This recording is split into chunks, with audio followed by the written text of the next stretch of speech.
Amen. Amen. Let's have a word of prayer together.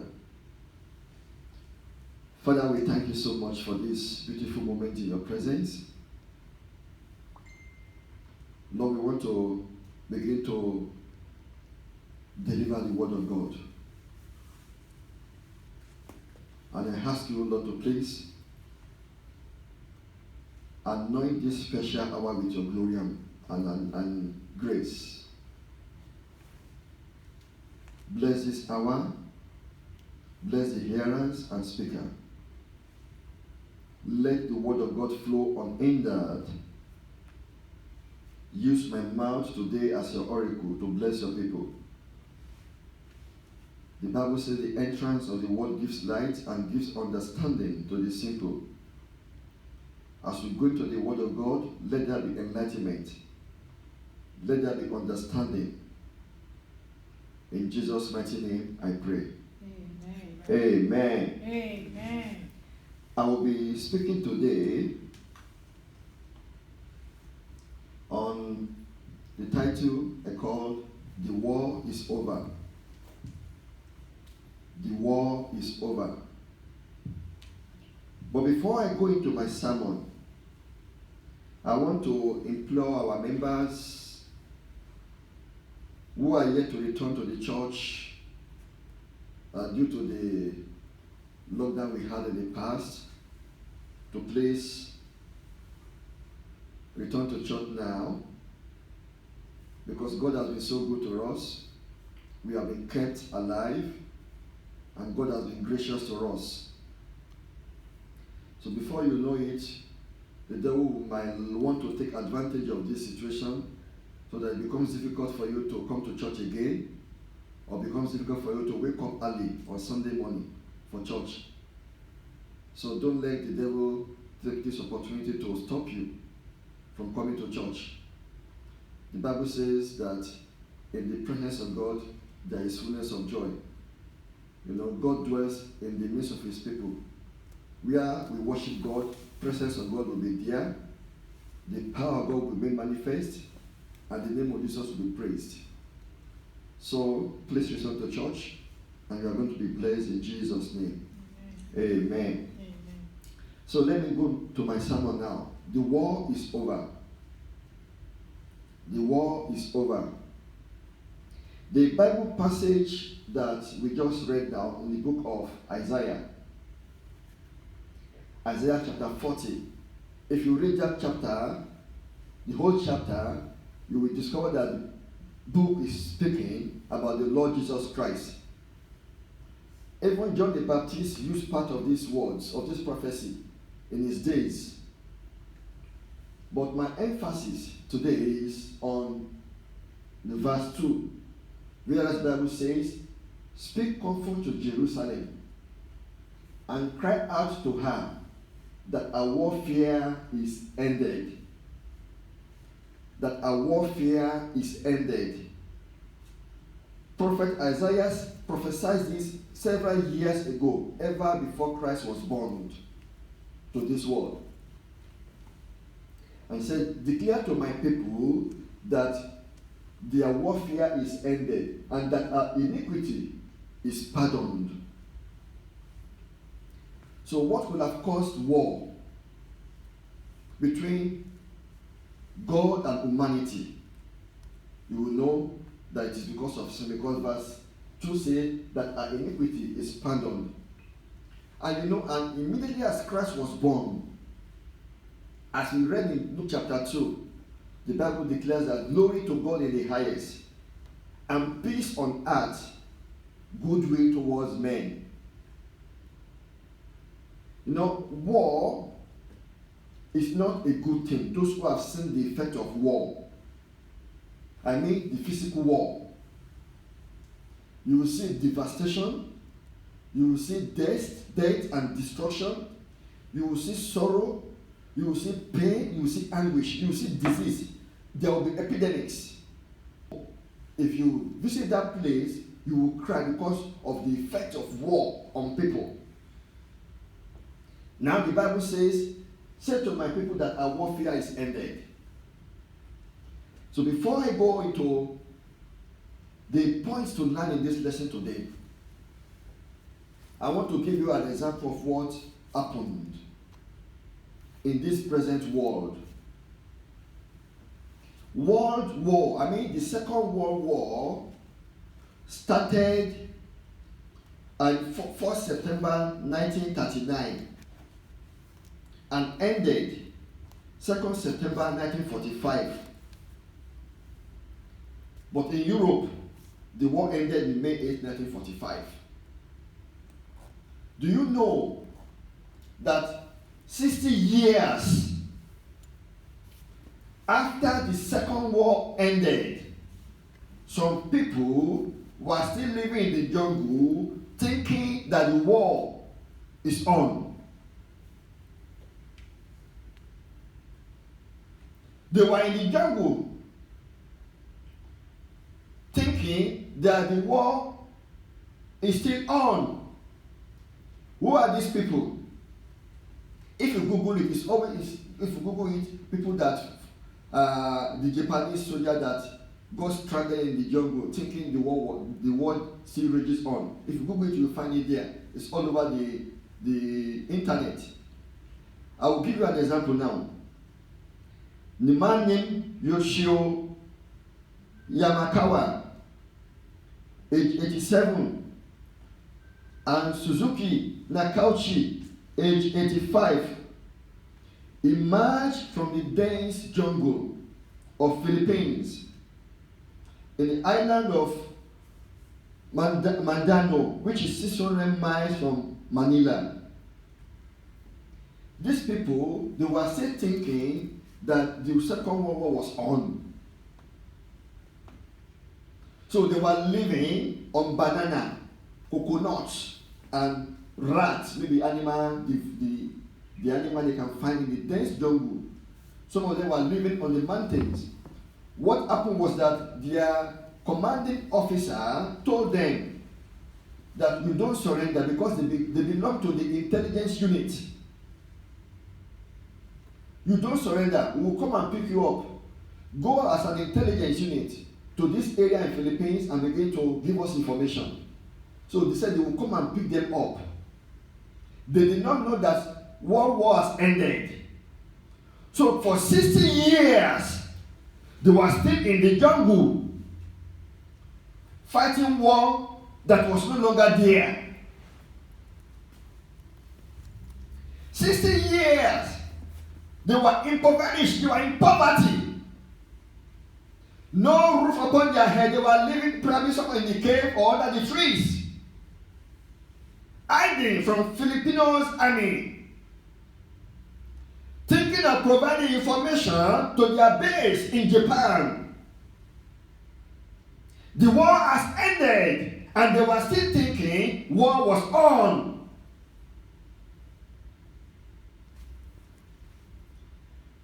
They carry weapons with their ammunition, but by the time they found them in 2005,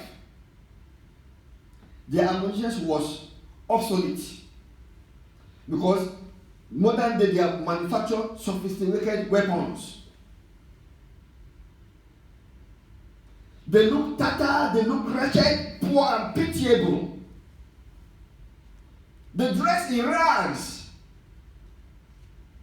because thinking that the war was still on, whereas the war stopped 60 years ago.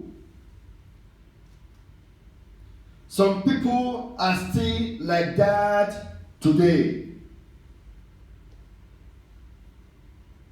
Even some Christians, the way they live their life shows that they still think that the war is on.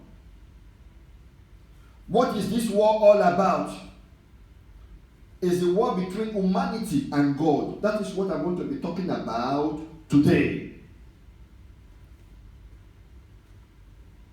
You all know the story from the Garden of Eden. You know what Adam did and Eve. You know how they rejected the word of God. You know how they ate the forbidden fruit. You know what they did to the word of God. They disobeyed God. And you know the effect. Through their disobedience, human being died spiritually. From that time, man began to die physically as well. So two things happened. They died spiritually and physically. Man began to sweat to get food to eat. There was curse upon the world, upon the ground because of them. There was sickness. There was evil, manifestation of all evil things because of the sins of Adam and Eve. So the first thing I will say today is the sin is a direct cause of warfare. Sin is a direct cause of warfare between humanity and God. Because of Adam and Eve's disobedience to God. Now, the Bible says that man must die, and man died immediately, spiritually. The Bible says in Romans 6:23, for the wages of sin is death, but the gift of God is eternal life through Jesus Christ our Lord. Adam sinned against God. I know he died spiritually. The Bible says that the soul that sinneth, in the book of Ezekiel, shall die. And what happened was that their nature was changed to the sinful one. Adam and Eve have been enjoying the presence of God. They were without sin. They loved God. Things were going on well for them until they ate the food that God asked them not to eat. That was when they discovered that they were naked. Their eyes were opened and they died spiritually. So their nature was changed to sinful. So every human being from that day till now born into this world becomes a sinner. Everyone born to this world is a sinner because of Adamic sin. That is, that Adamic nature. So the root cause of our problem is the nature of what Adam did. That is the nature of sin. And when Christ came, he came to this world to destroy that nature by giving us a new life, a new man in us. That is, our spirit becomes born again. Human beings have been trying all this way, or doing their best to appease God, looking for solution to human problem, all to no avail until Jesus Christ came. The Bible says in the book of 1 John chapter 3, verses 4 to 6, that whoever commits sin also commits lawlessness. Because lawlessness is sin. And sin is lawlessness. And you know that it was manifested to take away our sins, and in him there is no sin. The reason Christ came was to take away our sin. Jesus Christ did not have Adamic nature. His birth was different. So that is why he is qualified to take away the sins of the world. He took away our sins and he died for us. So people of God this day, so the major cause, the direct cause of warfare between God and humanity is sin, caused by Adam and Eve because of the Adamic nature. That Adamic nature which is sinful, and that is what Christ here for. He came to destroy that nature so that we are going to bear fruits unto righteousness. That's the first thing I want us to know. Number two, And I want to talk about the love of God. The love of God towards mankind. The Bible says in Romans 5:8 that, but God demonstrates his love towards us, in that while we were yet sinners, Christ died for us. We got his Son to come and die for the sins of the world. God sent his Son Jesus Christ to come and die for the sins of the world. God gave us his best, and his best is Jesus Christ, his only begotten Son. So the love of God is great and powerful. The love of God is powerful, wonderful, and gracious. We need to know that we are loved by God. All our problems in this world will be over if you really know that you are loved by God. Believe on the Lord Jesus Christ, will not perish, but he will live. Christ died for you and I. He died for our sins, and he has paid the penalty for our sins. And so you are here today enjoying what God has for us, that is his love towards mankind. God is the lover of mankind. God does not want to destroy anyone. That was why he sent Jesus Christ into the world to come and die for the sins of the world. God sent Jesus Christ, his Son, to this world to die for our sins. He loves you.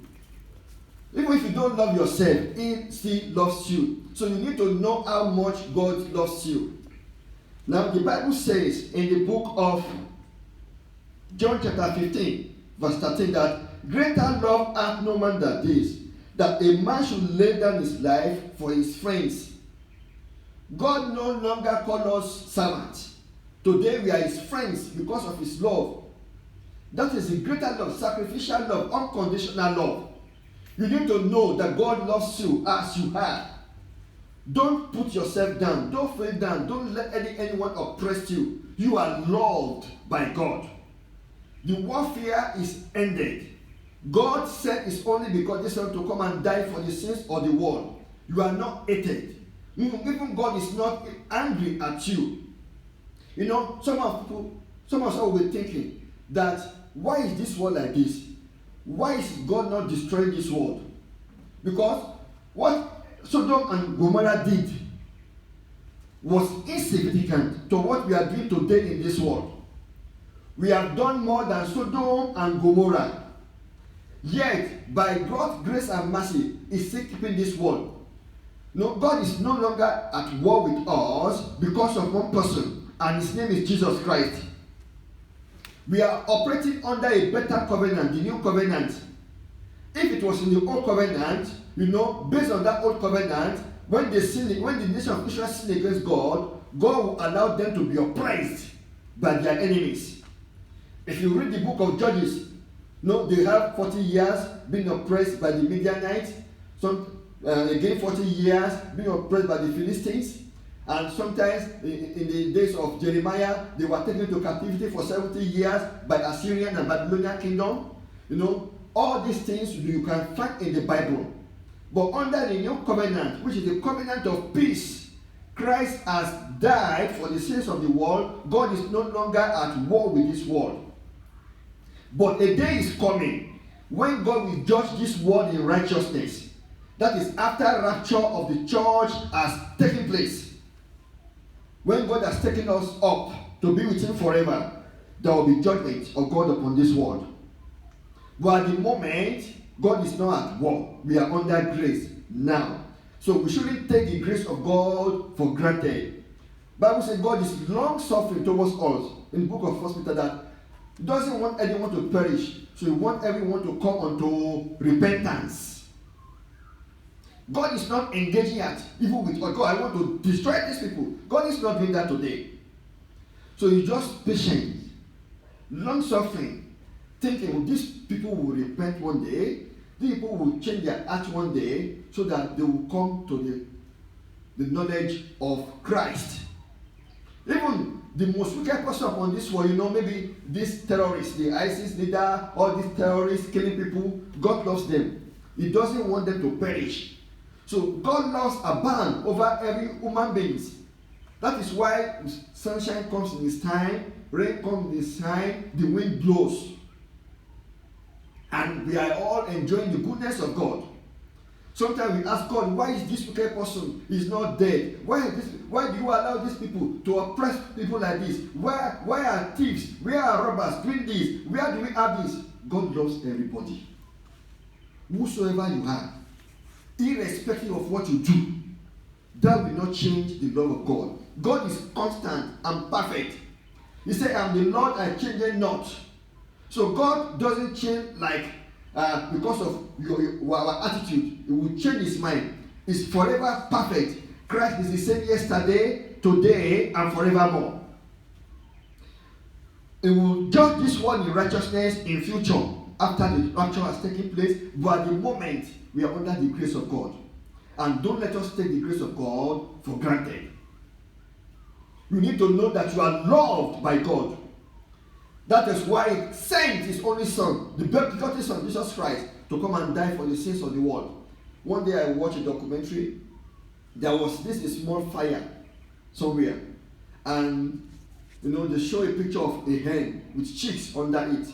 This mother hen took care of the chicks, of the chicks in the midst of fire. The fire wasn't that great, but the hen put all the chicks under her feather, because there was no way the hen could run to. So she opened her wings, and the chicks was found there. The mother hen died because of the fire. The mother hen died. The fire killed the mother hen, but the chicks survived. This is similar to what Christ is, but what Christ is actually more than that. Jesus was made sin. He suffered emotionally, psychologically, even before he got to the tree. In the Garden of Gethsemane, the Bible says when he was praying, he sweat blood. Because the agony of being made a sin for humanity was upon him. Not just because of the physical torture of the flesh, but the psychological and emotional aspect of it. That he was going to be separated from the Father. While on the tree, that agony was on him. So what Jesus did is much more than the normal suffering of being nailed in the hand and on the leg and cross, and the thorns on his head. Much more than that. It is more spiritual. Christ was made sin for humanity to be saved. The love of God is great towards you. And again in the book of 1 John 3 verse 1, Bible say that we do not know the manner of love God has toward us, in that we should be called the children of God. We should be called the children of God. So behold what manner of love the Father has bestowed upon us, that we should be called children of God. We are no longer slaves or servants. The first Bible passage I read says we are now friends of God. Now the Bible is saying again that now we are children of God. And if we are children of God, then we are heirs. We are joint heirs with Jesus. Jesus Christ is our senior brother. We are saved by grace through faith. And in John chapter 4 verse 9, the Bible says that in him this man was manifested, that is the love of God towards us, because God sent his only begotten Son into the world that we might live through him. So anyone that comes to Jesus Christ will live through Jesus Christ. So it's no longer your life, but it's the life of Christ in you. That is why I said the war is over. The war between humanity and God is over. Because of one person, the obedience of one person, the Lord Jesus Christ. It fulfilled the wrath of God. It fulfilled the judgment. It served the punishment in our place. We were pitiable, poor and wretched. We were nothing. And he came. He left his glory in heaven. And he came to this world to die for our sins. So he loved us. For God so loved the world that he gave his only begotten Son, that whosoever believes in him will not perish, but have eternal life. We are loved by God. This God is faithful and gracious. And is everything to us. And so, as a result of that, let us do our best to serve him. In Ephesians 2:4-5, the Bible speaks about God has quickened us together with him. Anyone who is truly saved, who is truly born again, has been quickened by the power of the Holy Spirit. You may not realize it, you may not feel it, but you are quickened already because you are found in him, in Jesus Christ. And that takes me to the third lesson, that is, Jesus' atonement for sin brings praise towards mankind. Jesus' atonement for sin brings peace. Now I read from the book of 1 Peter chapter 2, verse 24. The Bible says, who himself bore our sins in his own body on the tree, that we, having died to sins, might live for righteousness, by whose stripes you are healed. So my emphasis on, for he himself bore our sins in his own body on the tree. For any human beings to be qualified to stand before God, he needs to go before the Lord through Jesus Christ. Your personal best is nothing. There is nothing you can do as a human being to appease the grace of God without Jesus Christ. Let's say we have nearly 8 billion, about 7.9 billion people upon the face of the earth. Let's say about these 7.8 or 7.9 billion people, they put us together and they say they will, let's say without Jesus now, all our blood, all the blood of human being to save one person, that that person should be able to have access to the presence of God. Let's say 7.9 or 7.8 billion people upon the earth to die for the sins of one man, so that only one person will live. It's not enough. It's not qualified. The blood of human being is not qualified to atone for the peace of anyone. They were doing that in the Old Testament. Blood of animals, blood of goats, blood of calves. Once in a year they would go to the holies of holies just to appease God, to cover their sin, but never washes away sin. Never. Just to cover. So if you put all the blood of human beings upon the earth together, cannot save a soul. One single soul cannot save it. Whereas a drop of Jesus' blood on the ground saves all of humanity million times and over. Why? Because Jesus Christ did not have sinful nature. His birth was different. It wasn't a copulation between man and woman. The Holy Spirit overshadowed him, and God put the pregnancy in her. Holy Spirit overshadowed her, and God put the pregnancy in her womb. So Jesus Christ did not have sinful nature. That is why the Bible says he did no sin, he knew no sin, in him was no sin. So he was completely qualified. He was unable to sin because he did not have that Adamic nature. He couldn't sin because he's God in the flesh. In the beginning was the Word, and the Word was God, and the Word was God. In him was life, and the life was the light of all men. So that is why he died for us on the cross. Even a single drop of his blood is enough. But he was able to bear that pain upon his body. So his atonement for sins brings peace forever between humanity and God. The Bible says in 1 John chapter 2 verse 2 that it is a propitiation for our sins, not just for our sins, but for the sins of the whole world. propitiation for our sins, but not just for us Jews, according to John, but for the sins of the whole world. So he himself bore our sins in his own body on the tree. So when Jesus Christ hung on the tree, he became sin for humanity.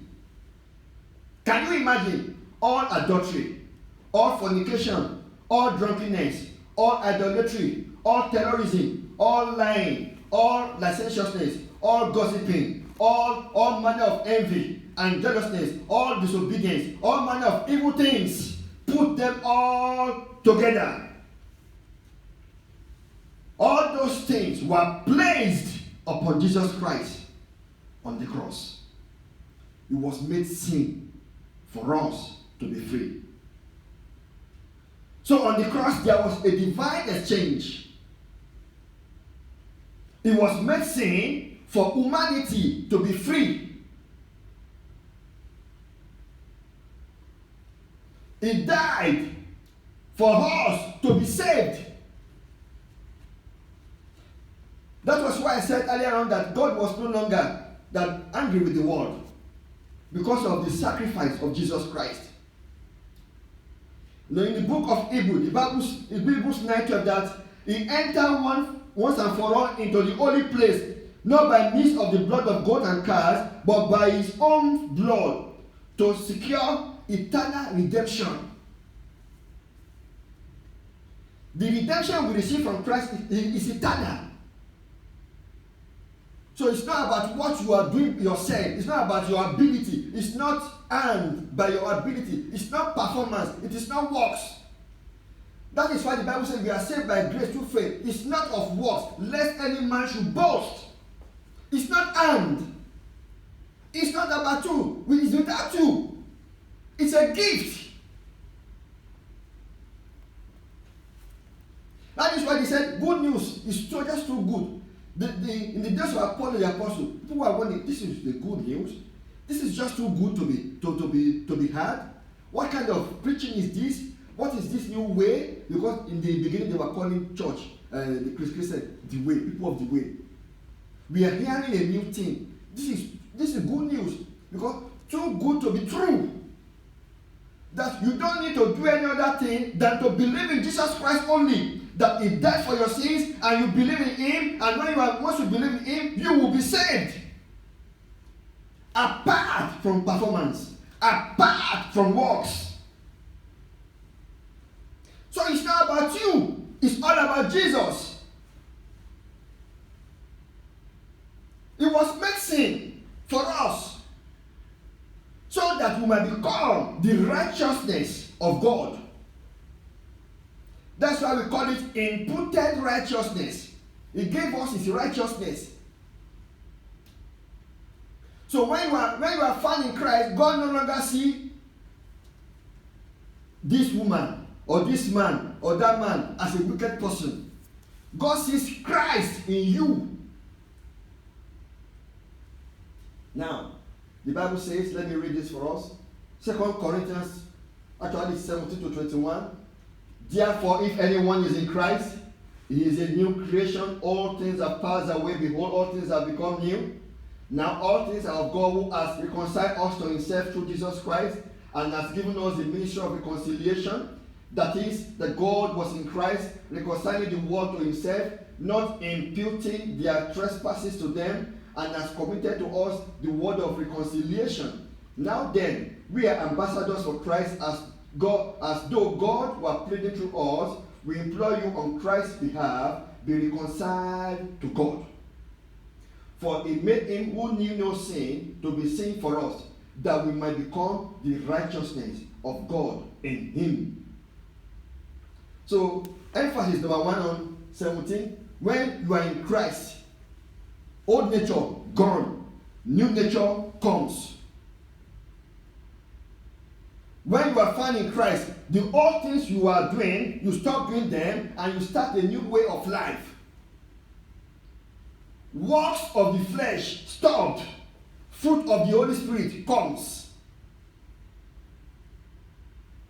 You used to be a fighter before, but now you are a man of peace. You used to backbite and gossip before, but now you are keeping the word in faith. You used to be a drunkard before, but now you now serve God. You believe in God. You used to be a fornicator and adulterer before, but now you stop doing all those things. When a man is in Christ, it's a new creation. Brand new. A damaged nature has been destroyed. A new nature, the new man in us, that is the spirit of us, of those human beings, which becomes born again. So when the spirit in you becomes born again, we say you are saved. Because that was what Adam lost in the beginning. He died spiritually the moment he ate that fruit. He died spiritually and physically. Man began to depreciate until they are dying age 900, age 800, age 700, age 500, and it comes down to 120, and so on and so forth. Depreciation started the moment Adam sinned to humanity. But we thank God for what God did for us through Jesus Christ our Lord. It's all about Him. And the Bible says that all things have become new. Now, let me look at verse 19. That is, that God was in Christ reconciling the world to Himself, not imputing their trespasses to them. God did this work for us. So when Christ was here on earth, God was in Jesus Christ. And God was doing reconciliation, making peace with humanity. We disobeyed God. We did not listen to what He said in the Garden of Eden. And God looked for a way to help us. And He sent His only begotten Son. So God, the Father, sent God the Son. He was in the Father reconciling us through Jesus Christ dead unto Himself. And not imputing. You know, the word imputing there is just it's an accounting term. That is, like charge against, put against. So God is not imputing their trespasses to them. In other words, let me explain it better. It's like you have a credit card. Whatever you do in life, if you become a believer in Christ, if you truly follow Jesus Christ as your Lord and Savior, whosoever you are, whatever you do, whether right or wrong, if you are found in Christ too, if you are truly saved, everything you do in life goes to Jesus' account. The account of Jesus. This one is saved. This one is. Christ said, no one can pluck them out of my hand. All those God has given me. No, my Father is greater than all. And no one can pluck them out of my Father's hand. And because I love the Father, no one can pluck them out of my own hand. Those double protection. My Father's hand and my own hand. No one can pluck you out. This is what Christ said to His disciples. So when you are found in Christ, all your good works, every good thing you are doing, all the help you are rendering, love you show, joy, kindness, suffering, everything goes to Jesus' account. Similarly, all your mistakes and errors goes to Jesus' account. That is, go back. If you truly love Christ, if you are truly saved, it's all in Jesus' account, not about you. So Jesus Christ settled the matter between humanity and God forever. And in verse 21, for He made Him who knew no sin to be sin for us. I have explained that Christ was qualified because He did not sin. He didn't have that Adamic nature in Him. That He might become the righteousness of God in Him. Righteousness is right standing. To be declared righteous is you are right standing with God. You are not an alien to God. You are part of God's family. God sees you and God sees no fault in you. Even though you still make mistakes, but God sees no fault in you. Why? Because you are found in Christ. That's huge.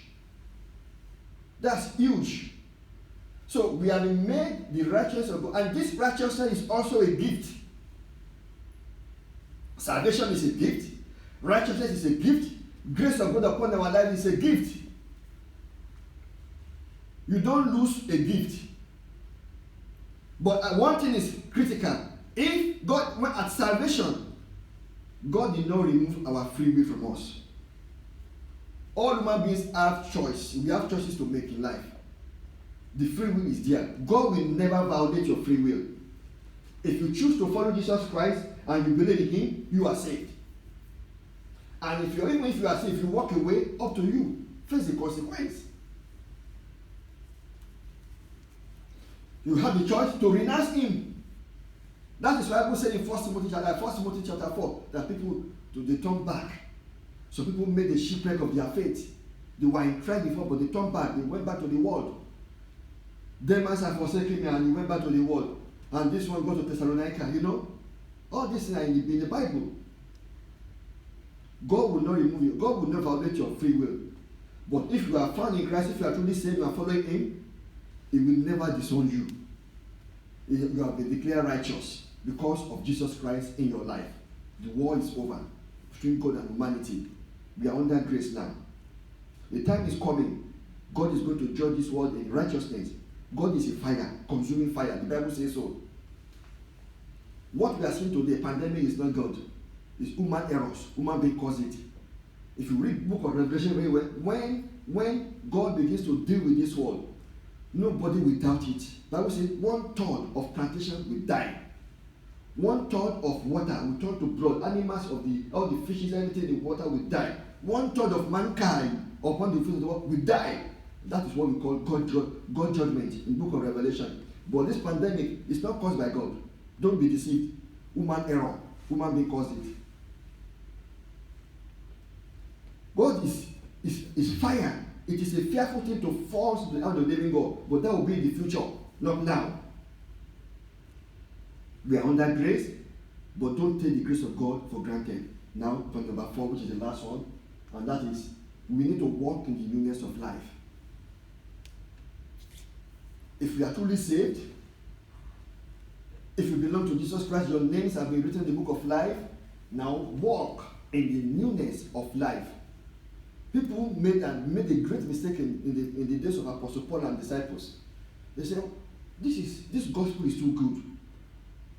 Very beautiful. So whatever I do now goes to Jesus' account. Whether good or bad, that is good. And some people took advantage of that. They began to preach heresy. That, since we are under grace, everything you do is Jesus' account. I can become a drunkard. Yes. I can be keeping malice. I can be keeping women committing adultery. And they miss the point. No, they came to the church. They were not really saved, but they tried to twist the word of God. Hear what the Bible says. Apostle Paul said in the book of Romans chapter 6, verses 1-4. Shall we say then, shall we continue with sin that grace may abound? Question mark. Certainly not. How shall we who die to sin live any longer in it? Or do you not know that as many of us as were baptized into Christ Jesus were baptized into His death? When Christ died, you died with Him. When He rose from the dead, you rose with Him. Because you are found in Him, you are saved. And say, therefore, if you are buried with Him through baptism unto death, that just as Christ was raised from the dead by the glory of the Father, even so we should walk in the newness of life. Walk in the newness of life. You are a brand new person. If a man is in Christ, a new creature, all things have passed away, all things have become new. Walk in Him. Everything is new now in righteousness and holiness. But some people took advantage of the word of God. They say, we can live the way we like. We can do whatever we want to do because everything we are doing goes to Jesus' account. Those people are not truly saved. Simon the sorcerer in the book of Acts, chapter 8, when he saw the demonstration of power under the ministry of Apostle Paul, Apostle John, and Peter, he said, please, he offered money, give me this power also. Peter looked at him. You are a wicked man. Your money perish with you. You have no business with this thing. This man was a man that has taken over Samaria with sorcery. So when evangelist got there, he became saved. And when he saw the demonstration of the Holy Spirit's power, he said he wanted to buy it with money. He wanted to preach the gospel, just like Judas Iscariot. And Peter rebuked him sharply.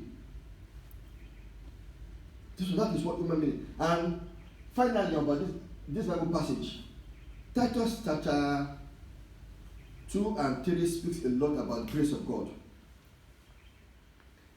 Actually, in verses 11 to 12, that the grace of God that brings salvation to all men has appeared, teaching us to deny all ungodliness and worldly lust,